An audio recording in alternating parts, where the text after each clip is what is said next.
The following audio may contain the personal testimonials of Take Shape for Life health coaches or clients.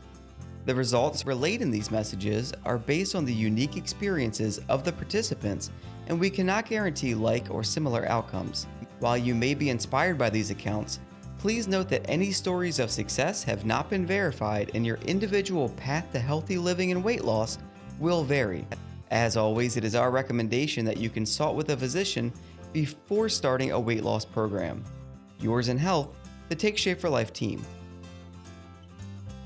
All right. Hi, everybody. My name is Lisa Castro, and you're here to join me in the Habits of Health call. So welcome. Looks like we have quite a few people on the line, but if you know of anybody that's wanting to really create some healthy habits, especially if they have thoughts that are kind of holding them back from moving forward with their health journey, please go ahead and share the link that you got as you logged on to this event. All right, so I'm going to be sharing my screen here again, the Habits of Health, and the topic tonight is mindfulness. I'm a COPE certified health coach, but I'm also a leader in Take Shape for Life and a trainer with Dr. A. And I love talking on this topic because I remember talking to Dr. A probably 12 years ago across the table eating, and I said, people are great at getting, following the program sometimes, but what takes them off is their mindset or things that are happening in their head, their thoughts. And he goes, one thing at a time, Lisa. And little did I know he was working on writing a book at that time on exactly that. How can we look at all aspects of our health, including our healthy mind? So I'm going to be talking about that in all kinds of different ways today, just kind of touching on a bunch of different things and then going into detail at a later time. Okay, are your thoughts serving you well? Oh man, I got to tell you, before I got on this call, all kinds of things are going wrong today. I just had, it was like, I want to eat right now. Anybody have some M&Ms on them? I would like to get some pop. This time I don't even think I'm going to do diet pop because I am just overwhelmed. And I got to say, I had some calls today, and one of them was a client that was really upset because their Be Slim order didn't go through, and another one told me that they had to go off plan to have their pizza because the Optavia bars went out of stock. So then she blamed me for it, and I just couldn't believe it that she would blame me when it was her fault. She should have ordered something else or gotten something besides a pizza, don't you think? And then my husband, he's in Oregon right now while I'm in Florida, and I asked him to take care of this thing before he left, and he didn't do it. He didn't take out the garbage, even though it was 2 days away. He could have at least been respectful of me doing that, don't you think? He should be more thoughtful.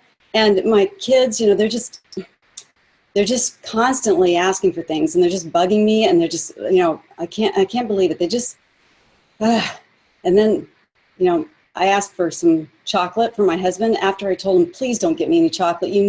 That's my kryptonite. And he got me some anyway, just because I said I was so stressed out, I really needed some chocolate, and he got it for me, but he should have known better. You know what I mean? And it's like, but you know what? I probably don't deserve to be at a healthier place anyway. I don't deserve it. I'm just kind of worthless. People tell me that. My parents told me that. I just don't get this. Everybody else seems to be happy. They seem to be getting along really well. I look at Facebook and everybody's smiling and they're doing all kinds of fun things, and me, nah, that's not reality for me. They say, you should be happy. You deserve it. Well, maybe I don't, or people don't think I do. One of the two. I don't know what it is, but I sure am not happy with where I'm at. That's for sure. I think I'll go eat. Maybe some more pizza. Oops. I guess I shouldn't do that. I feel guilty about that because then my clients would think that I'm a failure. Maybe they would find out that I wasn't really as healthy as I said I was. Maybe they're going to see my picture on Facebook that was taken when I was 10 pounds out. Oh my gosh, they're going to think I'm no good anymore. They're not even going to trust me anymore with their life. I really need to take care of this other thing too. But I'm so busy. There's just so many things. Everybody's demanding so much from me, and I just can't. I'm going to stop there. Can any of you relate to that person? I just listed off a whole bunch of things that I hear from people on a regular basis, and some of them even my own thoughts. You're not going to know which ones are which. But what about our thoughts are serving us well? Any of those thoughts serving me well? I was criticizing, I was judging, I was blaming, I was criticizing, not only myself, but others. When I couldn't face my own reality or take responsibility for my choice, I turned and blamed it on someone else. I've had a lifetime of that. And I went on a quest to figure out what was going on in my head. I was not a reader before Take Shape for Life. Matter of fact, I never even really heard about personal growth until Take Shape for Life. And thank you, Take Shape for Life. I remember one of my first conventions, there was a guy named Charlie Tremendous Jones, and he said, there's nothing going to be different from you about you now and 5 years from the future besides the people you meet and the books you read. And boy, that's when I read my first book. My husband and I dove in, we bought some books from that convention, and one of the books that I read, I'm going to be sharing with you a little bit later, but it's called Freedom from Fear. I did not realize how much fear was controlling my thoughts and how those thoughts were controlling my actions, which were controlling how my life was turning out, and my relationships, and my health, and my everything. And here I was blaming my life on all these things going on around me, when in reality, it was my thoughts about the things going on around me. Those that don't know, I came from an extremely unhealthy place. I was given a very bleak prognosis about even living. Don't know how much longer. But through the process, I got to a physically healthier place, but it took a lot longer for the mentally healthy place. And I'm still in the works, and I promise I will be for the rest of my life. But I show this picture of me. This is at my heaviest, Christmas one year, just prior to Take Shape for Life. And I am smiling in that picture, and I didn't have this picture. Somebody found it because there were rare pictures of me. I was smiling really big because I just would smile for the camera, knowing that that would hide my double chin a little bit more. Great reason for smiling, huh? I was thinking about all these different thoughts going through my head. My husband got me a size large sweater this year. Does he think I'm fat? What is he trying to make me cover up my fat? Oh, good. At least I can cover it up, because then nobody will see it. But then I just look like a blimp. That's what I was thinking in that picture. How many of us are doing the same thing, just talking through, and we've given other people their motivations for why they do things. And we put them in boxes. See, that's the way he is. He doesn't really love me. He wouldn't. Have you ever done that? And you start thinking, are these thoughts serving me well? It was hurting my relationship. It was hurting me. No, it was not serving me well. What if I learned to evaluate my thoughts? It came from this place of, is it true? Is it really true? You know what? Maybe a little bit. Is the thought bothering me more than the actual action was? When he gave me a candy bar, all he did was give me a candy bar that I asked for. It was my thoughts around it that were driving me crazy. So I'm going to take you through a little bit of journey with me. And first of all, I'll show you a more recent picture. I like this one better. Not only are we better in a physical place, not only better financially, but emotionally and mentally, so much better. Faith-wise, relationship-wise, all aspects are better. And you can see a true, genuine smile on that face there, and it was because I'm in love with that man. How much of my husband changed, and how much was it that my thoughts changed? So really think that through. One of the first things that I was exposed to about creating a healthier life and well-being was the evaluation in Dr. A's Habits of Health book. And I did the whole thing. And I got a good score, because by the time he wrote that book, I was already at a really healthy place. But I looked back and I thought, man, I still had some work to do on the mental health. And so I went to work. And I looked at that evaluation and thought, how could I bring up my score? And it wasn't just about the score. I wanted a better life. I wanted a score in my life. In that book, he talked about the power of mindfulness has been built on a facet of the habits of health since its inception, meaning that from the very beginning, when Dr. A wrote the Habits of Health, he knew he was directing it to us in our mental processes and us being mindful about our choices. We have talked for a long time, he said, about being more aware of our environment, our thought processes, and our habit loops, meaning which things do we keep repeating and then expecting a different result when we go into that same pattern again. Well, he says we can reprogram ourselves, because right now we might be doing habits of disease, but if we started looking at the habits of health, how could we change our life? And the mindset around that, he talks about in another book that I'll be saying a little bit later, but he brought it up in Habits of Health originally. He calls this process stop, challenge, choose. If you haven't heard it by now, you're going to hear that in Take Shape for Life a lot. So he's saying that change is possible. And we can train ourselves to react more proactively to stress.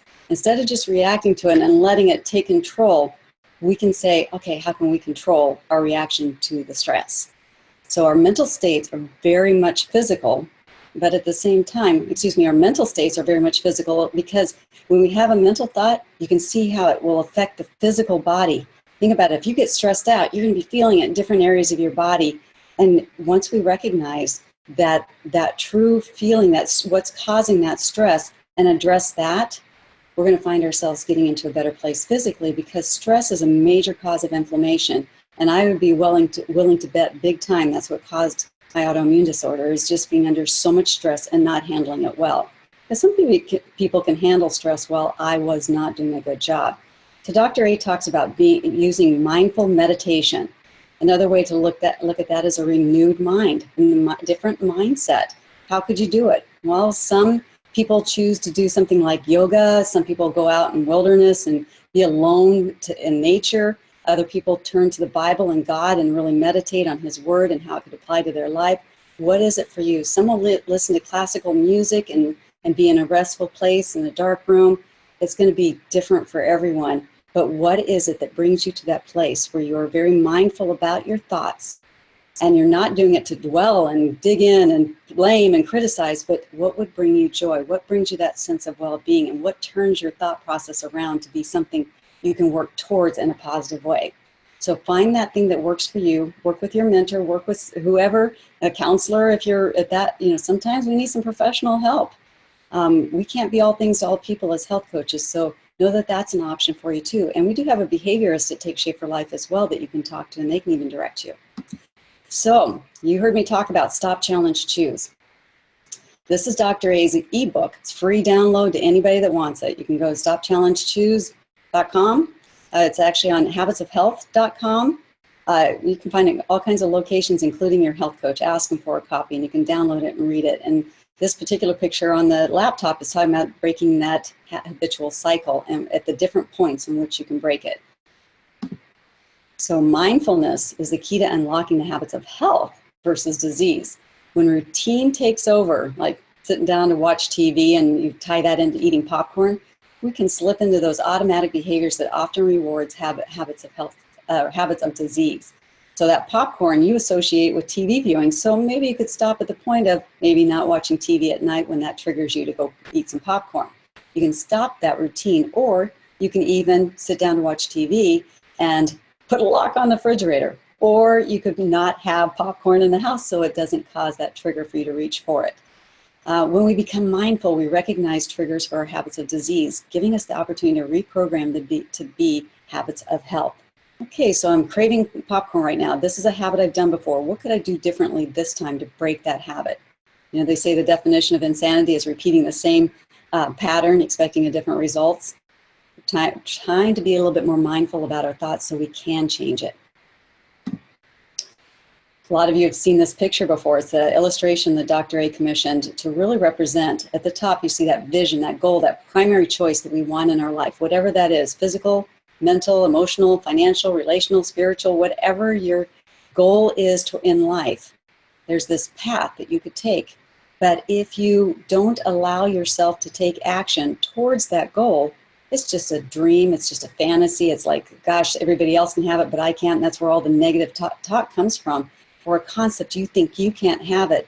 And it's amazing how when we focus on what we don't have, it's going to take us off course for what we could have.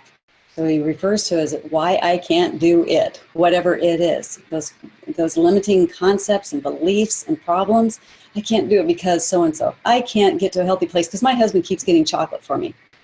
Really? Whose responsibility is for what actually goes in my mouth? I can't remember him opening up my mouth, prying it open and stuffing it in there.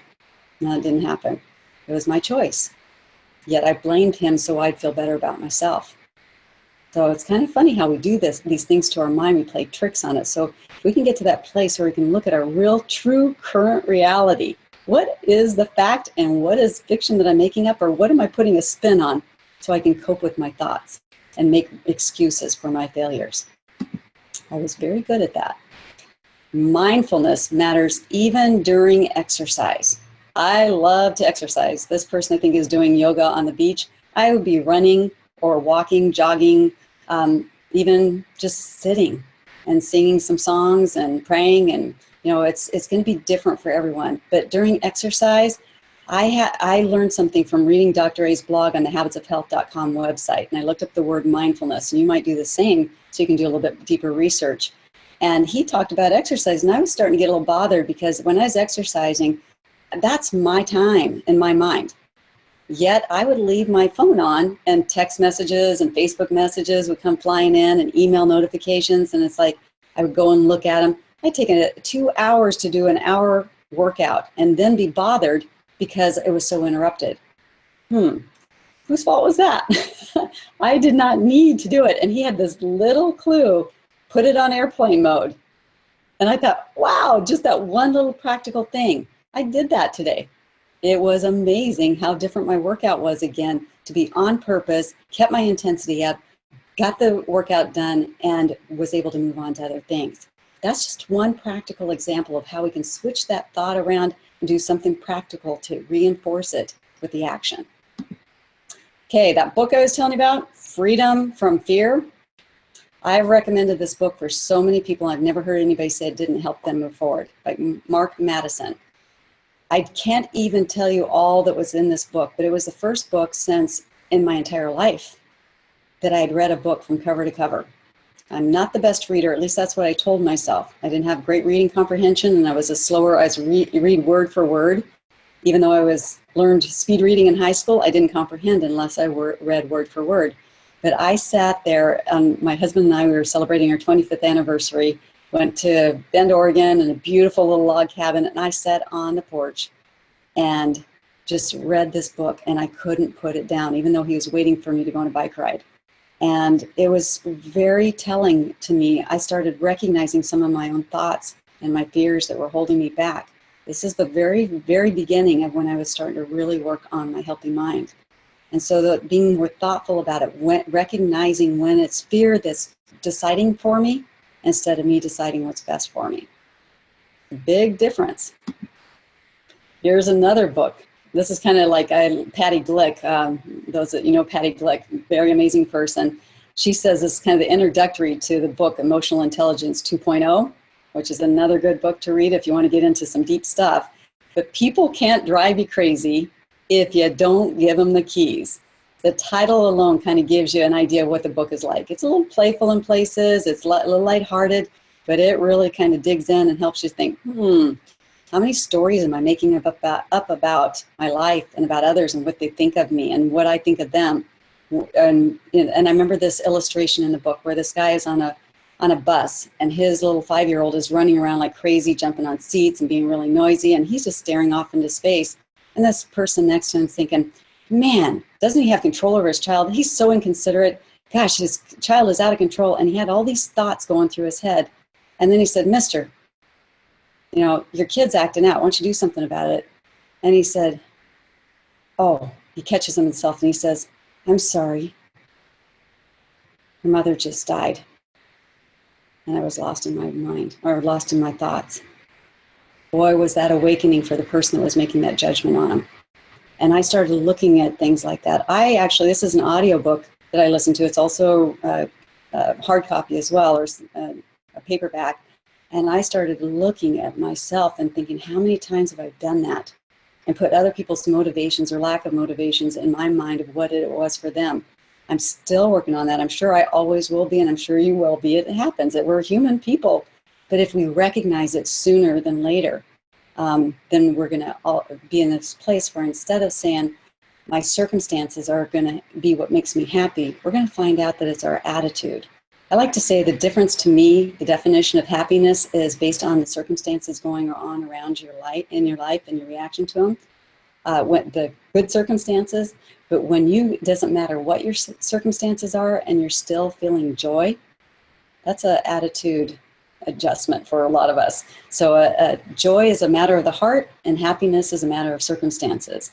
So I like to now look at my life, no matter what the circumstances. Like, I had a challenge getting on the Zoom.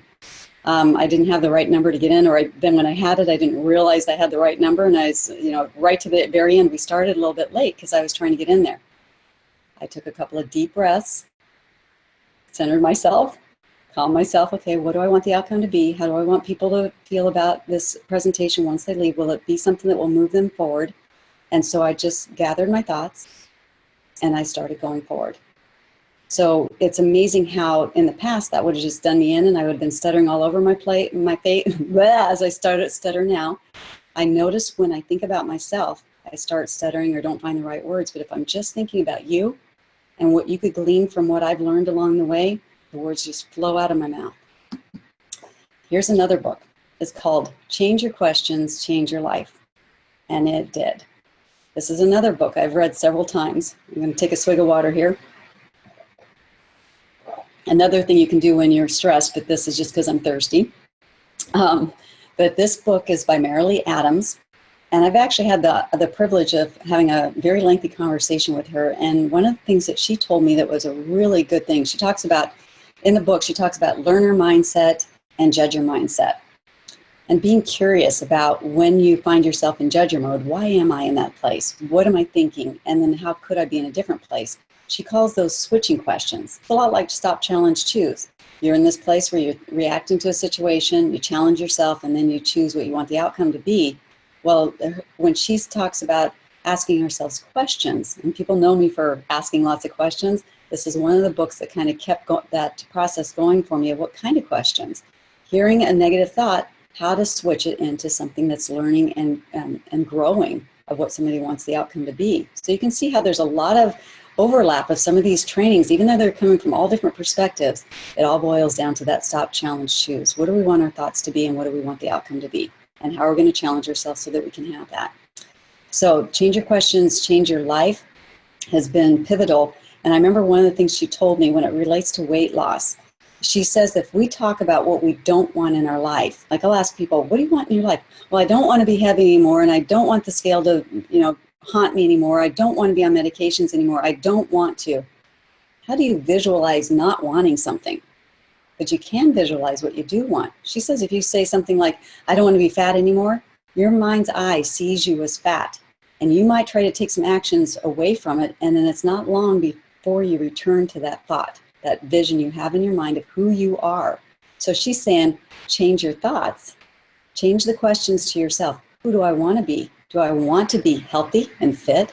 Put it in a positive frame. So as coaches on the line, I know there's some of you on here, when your clients are asking you, when you're asking your clients, what do they want? If they're saying the negative things that they don't want, help them turn that around, just like I'm doing today. I don't want to be fat. Well, do you want to be lean? I don't want to be taking medications. Oh, so you want to be healthy. So you see how we can turn that around. I'm tired of being tired all the time. Oh, so you'd like to have some more energy. So you're finding ways to convert that thought to something that you do want. And if you find yourself saying, yeah, but everybody else can, but I can't. Well, how can I? That question we ask in between. How can I? What could I do differently? What would be in my best interest? Those are the kind of questions I learned in this book. Then there's mindset. This is a more recent one that one of the coaches on the Wood team shared with a group, and I thought, I got to dig in. Every time I hear a new book, I'm like an avid reader now. You can't stop me. I juggle 3 pretty much at the same time. But this one was really powerful. I suggest reading the whole thing, but at the very end, it just kind of ties it all together and makes so much sense that it's like I'm learning to even coach differently because of this, and even learning my own thought processes based on this book. And one of the main things that I took away from is we have a tendency to go, yay, good job, all right. And then people think they have to live up to that only if they do well, that they're going to hear positive things. But what we recognize as health coaches, if we can say, that choice was great, that's going to move you in the direction that best serves you. That was great that you stuck with your plan because that's going to create your desired outcome. And so we're breaking it down that every little thing is a reward in itself, because it's going to lead to even bigger rewards. Why wait till somebody has a major victory before we celebrate them? The victory is in the journey to continuing to move forward, and then maybe having a setback and moving forward. What did you learn from that? What could we do moving forward? That's a great question to ask. If you find yourself going over what didn't go well in your day, well, what could I do to move forward? What did I learn from that? Those questions, again, will help you. This book is one of my more recent ones. And every one of these books I've read at least 3 times. I need to digest it so I can break it down into components. I rewind if it's an audio book. I'll underline. I've got dog ear tags on my phone and on the book. And I just underline and highlight. And boy, I see lots of chats going on, so I'm going to try to save a little time to answer any questions that we might have, okay? Let me see if I can, well, let me go through this real quickly here. Change Your Brain, Change Your Life is by Daniel Amen. And I love this book because like I said, I'm really digging into the brain and how it works. And this is more medical, it's more advanced. If you're not at this place, I wouldn't advise it. These are progressive readings that I've deliberately given it to you in that order. But this book has been amazing for really recognizing the thought processes and how our brain works and how we can reprogram our own brain by doing different things. Some of it requires some professional assistance, and others are things you can do yourself in all aspects. It breaks it down into all kinds of different topics, so you can kind of find those things that really work best for you and resonate with you. And then he mentions in his book another book called Loving What Is. And this gal, Byron Katie, she goes by Katie, she is talking about, I don't know if I recommend this book for everybody, but I really took some good things from it. And all these readings, use your discernment. What would you apply in your life based on your circumstances? And same with this book. But she talks about 4 main questions she asks people when they have some concepts about their thoughts and helping them realize what is. I mean, it's like when I was blaming my husband for getting the chocolate bar for me, it's like when I say he should, but he did. The reality is he did get me the chocolate bar. So what do I do with it? And that's the part that I just love. It's like recognizing that it is, and then loving the fact that he gave me a chocolate bar because I asked for it. And if I looked at it, that was nice of him because he really cares about me, and that's the way he shows love, is to be of service to me. But I chose to take it negatively. It's really up to us, and I love the way she redirects our thoughts to really look at, is it true? Is it really true? And then taking you through a process to help you realize, some of our thoughts, sometimes we even are projecting our thoughts onto another person because it's our insecurities that we're putting off on someone else. And she really brings that out. And she's coming from a place of being in a place where she had extreme depression for 10 years, bedridden at times from it. And she woke up with this realization, what was keeping her prisoner and struggling and suffering were her own thoughts, not her circumstances. The circumstances were nothing compared to the thoughts that imprisoned her. So she was freed from that, and she turned around and helped others with that same kind of journey through those thoughts. Here's one more. The 15 Commitments of Conscious Leadership. Now, this is more advanced, and this is for anybody that's in a leadership role. If you think about it, a parent is in a leadership role. So one of my favorite chapters in here is on emotional intelligence, and that's why I brought this book on here. Is he's talking about recognizing the 5 major emotions that we have and knowing how to recognize them in our bodies. And I'm not going to go into the details of it. Let's just see if you want to dig into it to yourself, other than to share with you something like where he said, you'll recognize fear, because fear typically physiologically shows up in your stomach. Have you ever heard the saying, I got butterflies in my stomach? If you're feeling angry about something, or you think you are, recognize really where is the feeling coming from in your body. And if it really is coming from your stomach, it's really probably about fear. And you're afraid of losing something or something changing or having to learn something from it that you're not ready for. So that's the kind of thing that I listened to that one repeatedly. I kept going over that chapter and trying to really dissect it and see how I could apply it to my life. And it was freeing. And one of the things that I heard also in that book that I just mentioned before, Love What Is, something that I realized from Dr. A and also from that author was a lot of times where my self-esteem issues were coming from was I was seeking approval of another. And there's only, in my belief system, there's only one person I should be seeking approval from, that I was seeking it in places that were really dragging me down and causing me to think in ways that were not moving me forward in my life. So that thought process, combined with recognizing the emotion that was causing, some of those thoughts, I could address the emotion. And that's what he's talking about. Address it right on the spot, because if you don't address the emotion that you're truly feeling and acknowledge it right then, I'm sad.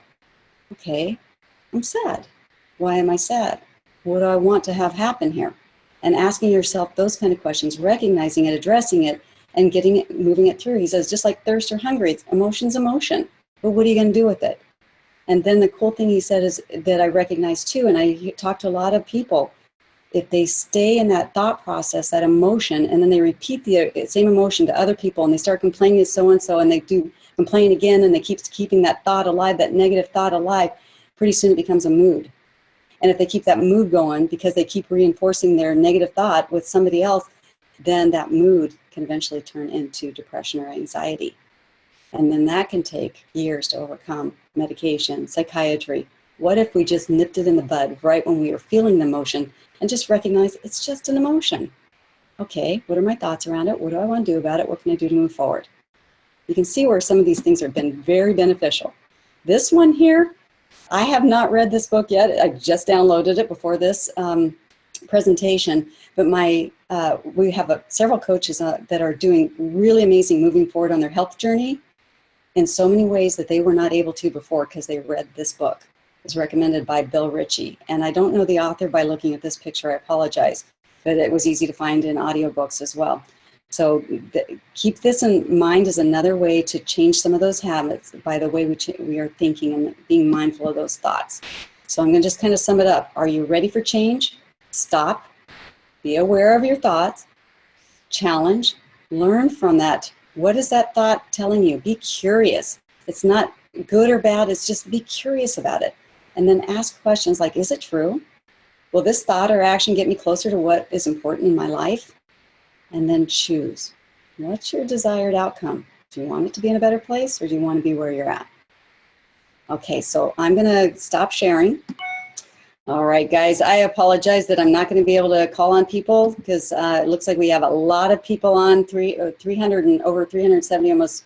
And I'm really glad that you were on. This recording will be available, and we can go back and review at any point. So we will be continuing this topic another call down the road, but I just thank you all for your comments. And Pat says she's trying to help, and for some reason I'm going to do my deep breathing, and I'm going to take a swig of water. Just teasing. All right, guys, let's call it a night. And hopefully this is helpful to you guys. And I will, between now and the next call, learn how to call on panelists. All right. Talk to you later. Bye for now. Make it a healthy day.